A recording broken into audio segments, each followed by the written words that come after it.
school and learn things by heart. Misha Raftery and Filler. I'm sure many of you know that. Misha Raftery and Filler, while Norwich is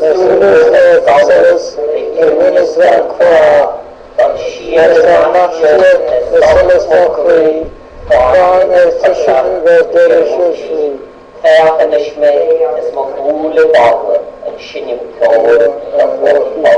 which is a very beautiful lyric. It wasn't written by Raftery. It was written, I think, by Douglas Hyde, was it? There's a dispute about it, yes. There's a dispute. But I don't think it was written by Raftery somehow. And it's written at the beginning of our century. And if it was written by Douglas Hyde, it's much better than the poems, in fact, that he has acknowledged. Although he did write very nice things, and Jan and Arthur May, but there's a burden by sentimentality that little poem isn't. It's such a lucid and very musical, very beautiful, and it's very endearing lyric. Anyway, I changed that slightly when you hear the original. So I'm Charlie the Skivvy. The translation is by a young translator called Frankie Sewell. I'm Charlie the Skivvy. I'm Charlie the Skivvy, all down and out, pissed off and alone on my day of work. A Jekyll in Hyde Park. I'm lost in these crowds, sour as a Sunday, tell Raftery the filler, thought this for Killay. Although it's not exactly what I've said in Irish, but yet somehow I survive, and for no good reason. My heart catches fire from a flame of youth, untamed and insane, melting the icy office blocks into pools of memory. Other days, it's the Ides of March.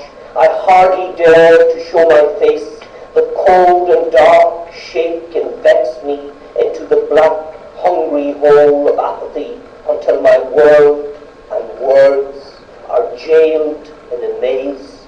My mountain-high tongue press-gang from its pastoral home to the slickness of a city whose different light portrays us both as bog trotters at a ball. One day, perhaps, we each of us find our true perspective, the strength to outface our faith in words packed as action until it hardly matters how far, how long we meander from home. Look at me now, my back to the wall in Trafalgar Square, waiting for another young emigree out for air after my own heart. And if not, well, we can sit right here, close and quiet, like two pigeons, cooing in unison. Misha Charlie and Skivvy. Misha Charlie and Skivvy, when a dogish agus crab, a kaijuru lohain, and molay off on Nostan. She's agus an East Hyde Park, a fawn and a squinny, daihalakadoni, is a Raftery, thought this for an ark. Alleation agus ille, seri and a mead chlui, agus alantas blanchi chéli, wasan mochri le giabras giavolta dogini in the hoyen, agus chichar dul afigi, graan on the boati bro, o cream, le kruk, o kidney.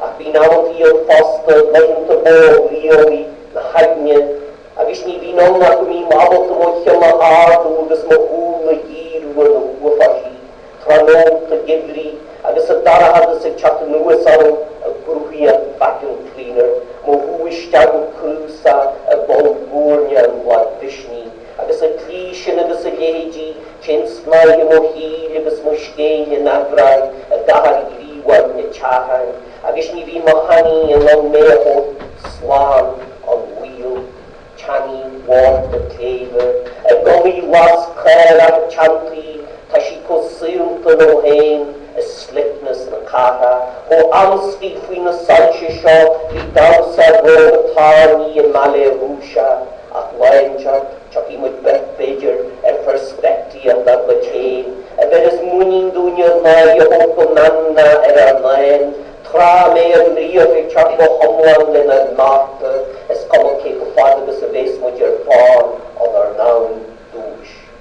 Fairhanishme, a smokule bottle or Fowler Square, a duly book spoke on one Tamuhi Genu Mogalpa Hain, and there's more over Granny's airy, a vehicle, sure, Higgling Sea and Shop, Peel and Peel with his gloom, like ruin, or queuing, a geishtad like Congur or Bivney, a Kurat, a Bojuin.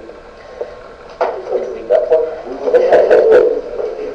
Something a little bit easier. I'm going to read this one. It's called In an Alpan Twilight. Alpan, of course, you know, the wonderful group, and they come from my area. Or Mairead Mooney comes from the area.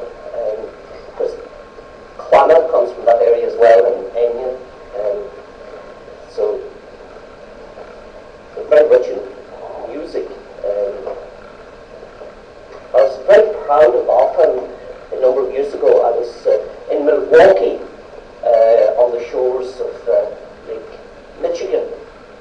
It's one of those 5 little puddles that sort of the borders between Canada and the United States. There's always a great outdoor extravaganza there, musical extravaganza. At the end of this month in early August, I think Ian's going there very soon, where great groups from Ireland go out, and it's a real celebration of everything Irish. I'm sure some of you have been to Milwaukee. Maybe John Gleeson is there. I don't know, is John there this year? John, John is very much involved in that, and they have all sorts of wonderful competitions, like a red-haired competition and a freckle competition, and celebrating everything Irish. But I remember being at an Alpan concert, and they're certainly not manufactured stars. That's what I like so much about them. You know, they're not putting processed tunes into tin boxes to be exported. And they're not somebody's publicity ploy. They're very sort of real guts and blood of Irish traditional music. And it's wonderful to be there. Many great groups there, but I think Alpan really stole the show with their sort of powerhouse of music. It was wonderful to look around that huge, vast assembly of people at the outdoor concert, and you know, seeing shamrock-clad grandmothers from Boston, and some, you know, beside me there was this group of sort of aging Finn McCool hipsters from San Francisco, but they didn't have enough air for that proverbial Scott McKenzie flower. And then there was this, well, black man, I suppose, I don't know, Afro-American, I suppose, political correct term. But he had red hair. He had dyed his hair absolutely red for this occasion, and he was, you know, talking about old Mother Ireland, and wonderful, under the sort of collective magic of Alpan. All of these were claiming in a, what I can only call a hallelujah chorus of heartbeats, you know, that they were Irish to the innermost boreholes of their souls. And it was wonderful, that feeling, fantastic feeling. And lots of what they were singing, of course, was in the Irish language. And so it was a peak experience, for me anyway, and how that Irish was acceptable. Anyway, in an Alpan, they got their name from a place called Alpa,